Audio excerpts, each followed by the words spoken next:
नमस्कार दोस्तों, मेरा नाम है विजय कुमार। आप देख रहे हो कॉमिक्स पिटारा चैनल को। तो चलिए दोस्तों, हम लोग कॉमिक्स पढ़े थे मौत का दूत, जो कि राम रहीम की कॉमिक्स है। और इसका पहला पार्ट मैंने अपने चैनल पे अपलोड कर दिया है। पहले पार्ट में मैंने इस कॉमिक्स को 15 पेज तक कवर कर दिया था।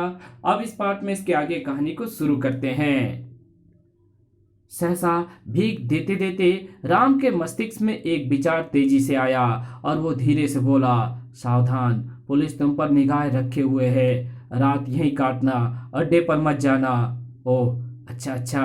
राम का काम पूरा हो चुका था। वो तेजी से आगे बढ़ गया। अल्लाह के नाम पर कुछ देता जा। तो मेरा संदेह सही निकला। ये किसी गिरोह का ही शिकार है और उनके इशारों पर ही भीख मांगता है। एक लंबा चक्कर काटने के पश्चात राम रहीम अपने मोटरसाइकिल के निकट पहुंचे। क्या हुआ राम, तुम उससे कुछ कह रहे थे? मेरा संदेह ठीक निकला रहीम, वो किसी गिरोह के इशारे पर ही भीख मांग रहा है। फिर राम ने उस भीख मांगने वाले लड़के से हुई बातचीत रहीम को बता दी। क्या कोई संदिग्ध व्यक्ति तुम्हारे निगाह में आया? हाँ, वो देखो, उस पेड़ के नीचे जो सिगरेट पी रहा है। अब संदेह की कोई गुंजाइश नहीं, हमें इसकी निगरानी करनी होगी। मर गए, ना जाने अब ये कब अपने अड्डे की ओर जाए। तभी, अरे रहीम, वो देखो, वो व्यक्ति उसी भिखारे लड़की की ओर जा रहा है। वास्तव में कहीं उसे संदेह तो नहीं हो गया? वो तो उससे कुछ बातें कर रहा है। हाँ, भीख देने का बहाना करता हुआ।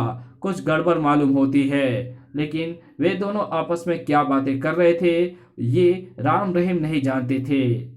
उधर वो व्यक्ति भिखारी लड़के से पूछ रहा था, कितना इकट्ठा हुआ भोलू? बॉस ने आज जल्दी अड्डे पर पहुंचने के लिए कहा है। पुलिस का खतरा बढ़ रहा है। पुलिस? क्या मतलब? कौन हो तुम? अबे, मरने का इरादा है क्या? मेरी आवाज नहीं पहचानता? मैं मौत के दूत का गुलाम दिलावर हूँ। तो फिर वो कौन था जो मुझे थोड़ी देर पहले ही पुलिस से सावधान कर गया था और अड्डे पर ना जाने के लिए कह गया था? ओह, जरूर कहीं कोई गड़बड़ है। तुम चुप क्यों हो गए? मूर्ख, वो कोई पुलिस का ही आदमी होगा। क्या बक दिया तुमने उससे? नहीं नहीं, मैंने कुछ नहीं बका। मैंने तो सिर्फ इतना ही कहा था। ठीक है हरामजादे, तूने सब गड़बड़ कर दिया। अब तुझे मरना ही होगा। नहीं नहीं, इसमें मेरा कोई कसूर नहीं। मुझे बचा लो दिलावर भैया। मैं तो अपना काम पूरी ईमानदारी और मेहनत से कर रहा हूँ। बॉस भी मेरी कमाई से खुश है। अगले पल दिलावर ने तेजी से अपने हाथ में पकड़ी हुई सुई जोर से उसके बाजू में घुसेड़ दी। उफ! और सुई चुभाने के बाद वो आगे बढ़ गया। अरे, वो तो जा रहा है। तुम यहीं रुककर भिखारी लड़की की निगरानी करो। मैं उस बदमाश का पीछा करता हूँ। राम मोटरसाइकिल द्वारा दिलावर का पीछा करने लगा। जल्द ही टैक्सी। अच्छा हुआ मैं मोटरसाइकिल लेता आया। राम बराबर उसके पीछे लगा रहा। ना जाने कमबख्त कहाँ जा रहा है। हम तो छोकरा अभी भी पीछे लगा हुआ है। अब तो इससे निपटना ही पड़ेगा। कुछ देर बाद शहर से बाहर निकल आए। ये तो शहर से बाहर आ गया, कहीं उसे पीछा किए जाने का संदेह तो नहीं हो गया। इधर रहीम उस भिखारी लड़के की निगरानी करते करते अचानक चौंक पड़ा। 20 मिनट हो गए, समझ में नहीं आता कि इसने अचानक आवाज लगानी क्यों बंद कर दी। तभी एक राहगीर ने जैसे ही भिखारी के कटोरे में से सिक्का डाला, आए, इसे क्या हुआ? अरे, ये तो गिर रहा है किसी बेजान भूत की तरह। रहीम लपक कर उसके निकट पहुंचा। क्या हुआ इसे?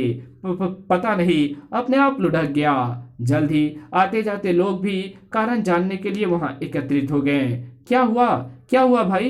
ये तो मर चुका है। प्लीज, आप में से कोई पुलिस को फोन करें। ये अपने आप नहीं मरा। मुझे संदेह है कि इसे जहर देकर मारा गया है। लगता है तुम्हारा दिमाग खराब है। बिल्कुल बिल्कुल।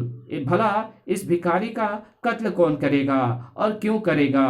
अरे भाई, पुलिस इससे क्या करेगी? जरूर भूख से मरा होगा। अरे भाई, पुलिस इसमें क्या करेगी? जरूर भूख से मरा होगा। पुलिस की बजाय सफाई विभाग को फोन करो, ले जाएगी इस लवारिस को उठाकर।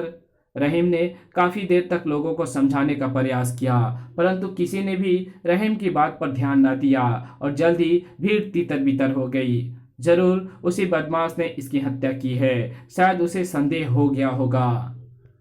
उधर ये तो लाल खंडहरों का इलाका कहलाता है, कहीं यही तो इनका अड्डा नहीं। बच्चे खुद ब खुद जाल में फंसता जा रहा है। दिलावर जैसे ही खंडहरों के भीतर एक स्थान पर पहुंचा, खबरदार, कोई गलत हरकत करने की चेष्टा ना करना, हाथ ऊपर उठा लो। ये मैं दिलावर हूँ। ओह आप, क्या बॉस ने भेजा है? अचानक कैसे आना हुआ? ये सब बाद में बताऊंगा। फिलहाल समय नष्ट ना करके उस छोकरे की खबर लो जो मेरे पीछा करता हुआ यहाँ तक आ पहुंचा है। ध्यान रहे वो जीवित बचकर नहीं निकलना चाहिए, वरना आप निश्चिंत रहिए, हमारा मारा पानी भी नहीं मांगता। जब राम खंडहरों के भीतर पहुंचा, यहाँ तो कोई नहीं, पता नहीं वो कमबख्त कहाँ गायब हो गया। तभी आखिर फंस ही गए हमारे जाल में, अब बचकर कहाँ जाओगे बच्चे? हम तो ये उसकी चाल थी, मुझे तुम्हें तुम्हारी मौत ही यहाँ खींच कर लाई है। अपने भगवान को याद कर लो। लेकिन इससे पहले कि बदमाश उस पर आक्रमण करते, राम ने एक लंबी उछाल भरी। उफ, अरे बाप रे, धाड़, हाय, ठहर हरामजादे, आज मेरा चाकू तेरे खून से अपनी प्यास बुझाकर ही रहेगा। पहले अपनी तो चिंता करो प्यारो। धड़ाक, आई, आ। तभी, ओह, तो वो वहां छुपा है। फिलहाल तो भाग निकलने में ही भलाई है। पीछा करो हरामजादे, बचकर नहीं जाना चाहिए, वरना तुम्हारी खैर नहीं। रुक जाओ वरना मारे जाओगे। धाए धाए, किसी तरह अपनी मोटरसाइकिल तक पहुंचूं। किसी तरह बचता बचाता आखिरकार राम अपनी मोटरसाइकिल तक पहुंचने में सफल हो गया। उफ, पकड़ो उसे, फायर, धाए धाए। अब तो बच्चे तुम मेरी धूल भी नहीं पा सकोगे। राम मोटरसाइकिल को स्टार्ट कर झाड़ियों से बाहर ले आया। रुको वरना मारे जाओगे, भागने की कोशिश बेकार है। बदमाशों को रास्ता रोके देख राम पर जैसे पागलपन सवार हो गया। उसने मोटरसाइकिल उन्हीं पर चढ़ा दी। उफ, आ! बदमाश बुरी तरह बौखला उठे। अरे अरे बाप रे! फिर इससे पहले कि वे दोबारा संभल पाते, राम ने मोटरसाइकिल पूरी गति से शहर की ओर दौड़ा दी। ओह, निकल गया। दिलावर को खबर करो तुरंत। जब राम वहां पहुंचा जहां रहीम को छोड़कर गया था, अरे वो भिखारी लड़का, क्या हुआ उसे? ओह, जरूर कोई बात है। ओह राम। तभी राम की ही प्रतीक्षा में एक तरफ खड़ा रहीम उसके निकट पहुंच गया। ये सब क्या है रहीम, क्या हुआ इसे? मुझे संदेह है कि उसी बदमाश ने इसकी हत्या कर दी। और फिर उसने राम को सारी कहानी बता दी। राम ने भी उसे आप बीती सुनाते हुए कहा, मेरे विचार से अब हमें इन सारी बातों से चीफ को अवगत करा देना चाहिए। तुम ठीक कहते हो राम, ये केस अब भयानक रूप पकड़ता जा रहा है। अगले पल वे दोनों मोटरसाइकिल पर सवार हो सीक्रेट सर्विस के हेडक्वार्टर की ओर उड़े चले जा रहे थे। मेरे विचार से यदि लाल खंडहरों पर तुरंत ही छापा मारा जाए तो वे बदमाश पकड़ में आ सकते हैं। बेकार है, अब कोई फायदा नहीं होगा। वे लोग मूर्ख नहीं जो अब तक वहां बैठे अपने पकड़े जाने का इंतजार कर रहे होंगे। फिर कुछ देर बाद ही वे चीफ मुखर्जी के सामने थे। Good non chief. ओह, तुम कहाँ गायब थे सुबह से? मैं न जाने कितनी बार तुम्हारे घर फोन कर चुका हूँ। उत्तर में राम ने सारी कहानी चीफ मुखर्जी को सुना दी। अंत में बोला, चीफ, अब इस केस को भयानक रूप पकड़ता देख और ये समझकर कि अपराधी कोई छोटा मोटा नहीं है, उचित यही समझा कि आपको सारी स्थिति से अवगत करा दिया जाए। ये तुमने बहुत अच्छा किया। तुम्हें जानकर आश्चर्य होगा कि मैं स्वयं भी इसी केस के संबंध में तुमसे बात करना चाहता था। ओह, कोई विशेष सूत्र आपके हाथ लगा चीफ? हाँ, लेकिन इस केस को तुम मात्र बच्चों से भीख मांगने वाले गिरोह का ही केस मत समझो। सुनो, मैं तुम्हें विस्तार से बताता हूँ।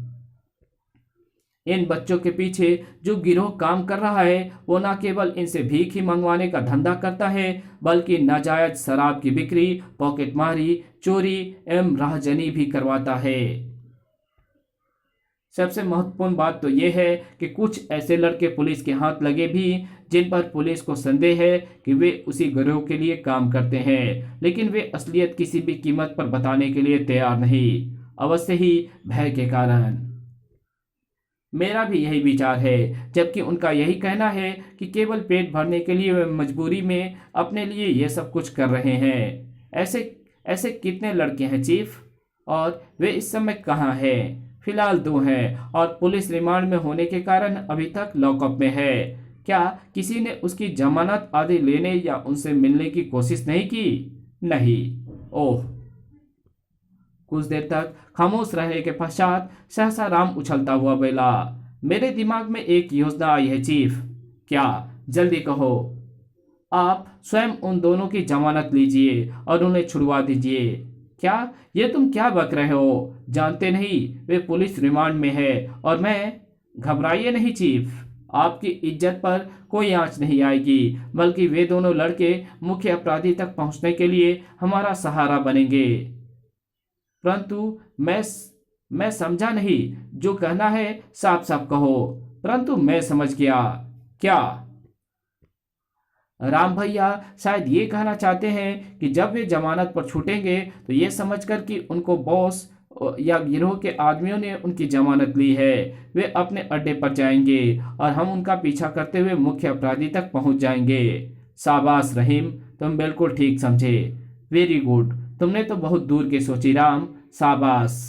तब आप तुरंत उनकी जमानत का इंतजाम कीजिए। चिंता मत करो, कल रात तक उन्हें लॉकअप से बाहर कर दिया जाएगा। तो फिर हमें आज्ञा दीजिए, लेकिन हाँ, उन्हें छोड़ने से पहले हमें सूचित करना ना भूलिएगा। ऐसा ही होगा, लेकिन तुम लोग भी जरा होशियार रहना, अपराधी काफी खतरनाक प्रतीत होता है। 2 जाने वो ले चुका है, अतः उसके लिए तुम्हारी जान की भी कोई कीमत नहीं होगी। आप हमारी चिंता ना कीजिए चीफ।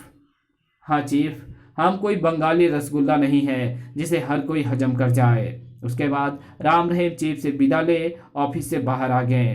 अब तुम्हारा क्या प्रोग्राम है राम भैया? आइडिया तो वास्तव में तुम्हारा काफी जोरदार है। अब सीधे घर चलेंगे, मम्मी इंतजार कर रही होगी। बुर्कापोश बॉस कौन था? क्या राम रहीम अपनी योजना में सफल हो सका? क्या राम रहीम मौत के दूत को पकड़ने में कामयाब हो सके? क्या लाल खंडहरी मौत के दूत का अड्डा था? जानने के लिए पढ़े मनोज चित्रकथा के आगामी सेट में प्रकाशित कॉमिक जिसका नाम है अपने देश के दुश्मन। तो मिलते हैं इसके दूसरे भाग में जिसका नाम है अपने देश के दुश्मन। तब तक के लिए बाय। ये वीडियो आपको अगर अच्छी लगी हो तो इस वीडियो को लाइक कर देना, चैनल पे नया हो तो चैनल को सब्सक्राइब कर बेल आइकन को जरूर प्रेस कर देना, और जहां इस वीडियो की जरूरत हो वहां इसको शेयर जरूर कर देना, और मेरे दूसरे चैनल डिवाइन टेक्नोलॉजी और टॉप 10 पिटारा को जरूर से सब्सक्राइब कर देना। तो मिलते हैं आपसे इसके दूसरे भाग में, तब तक के लिए बाय।